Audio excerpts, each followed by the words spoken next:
नमस्कार नमस्कार ताई. नमस्कार सर. ताई आपल्याकडं मागच्या वेळेस सायटिकासाठी आल्या होत्या, तर ताईकडून जाणून घेऊयात आपण त्यांना काय काय त्रास होत होता, कसं कसं होत होतं. तर सर्वप्रथम ताई आपलं नाव काय? नमस्कार डॉक्टर. नमस्कार. मी रोहिणी मंगेश शिंदे, राहणार शिर्डी. हो हो. तर आपल्याला काय काय त्रास होत होता ताई? पहिले पायाला मुंग्या येणं, हाताला मुंग्या येणं, पाय जड पडणे वगैरे, असं 6-7 वर्षापासून तो प्रॉब्लेम होता मला.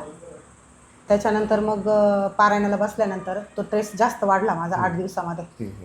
मग नंतर डायरेक्टच काहीच बसता आलं नाही, उठता आलं नाही, काहीच नाही.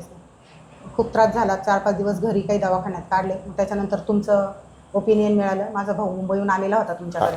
हो हो हो. वहिनी आलेल्या होत्या, हो. त्यांनी सांगितलं तुमच्या हॉस्पिटलविषयी. आणि मग आले मी इथं. आल्यानंतर मी म्हणजे पहिल्या वेळेस स्ट्रेचरवरच आले होते तुमच्याकडं. अच्छा. मी तर हॉस्पिटलसुद्धा पूर्ण बघितलेलं नव्हतं. आत्ता ह्यावेळेस मी पूर्ण हॉस्पिटल बघितलं. फिरून त्यावेळेस पाहिलं. म्हणजे डोळेसुद्धा उघडून बघण्याची माझी क्षमता नव्हती, एवढं बरोबर. डेंजर होतं. पण थेरपीने पण चांगलंच वाटलं होतं आणि नंतर गोळ्यांनी यांनी सगळं फरक पडला मस्त. 50% तर एकदम हो. पहिल्याच महिन्यामध्ये मला रिझल्ट मिळाला. हो हो.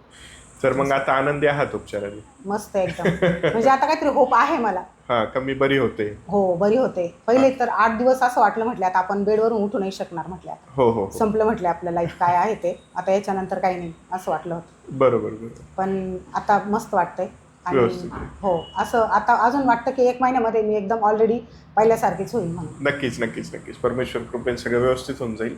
ताईंना सायटिकाचा त्रास होत होता, मणक्यामध्ये शिर दबल्यासारखी झाली आणि त्यांनी चालाय उठाय बसायला त्रास होत होता. त्या साधारणतः 1 महिन्यापूर्वी आपल्याकडे आल्या आणि आपण त्यांच्यावरती निसर्गोपचाराचे उपचार चालू करून टाकले. आज आनंदी आहेत, स्वतः चालत येत आहेत. स्वतः चालत आले. म्हणजे ही फार महत्वाची गोष्ट आहे. हो. स्वतः चालणं फिरणं, स्वतःची कामं स्वतः. आणि वय पण नाही का एका जागी पडून राहण्यासारखं वय नाही. आपण म्हणतो 80-90 100 वय झालंय पडून राहावं, तसं वय पण नाही, धावपळीचं वय.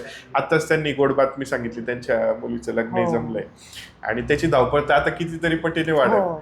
असं तर या पद्धतीने आपल्यालाही जर का त्रास होत असेल तर एकदा नक्कीच निसर्गोपचाराचे उपचार घेऊन नक्कीच या, पहा. नक्कीच या. असं आम्ही आपल्याला आव्हान करतो. धन्यवाद धन्यवाद.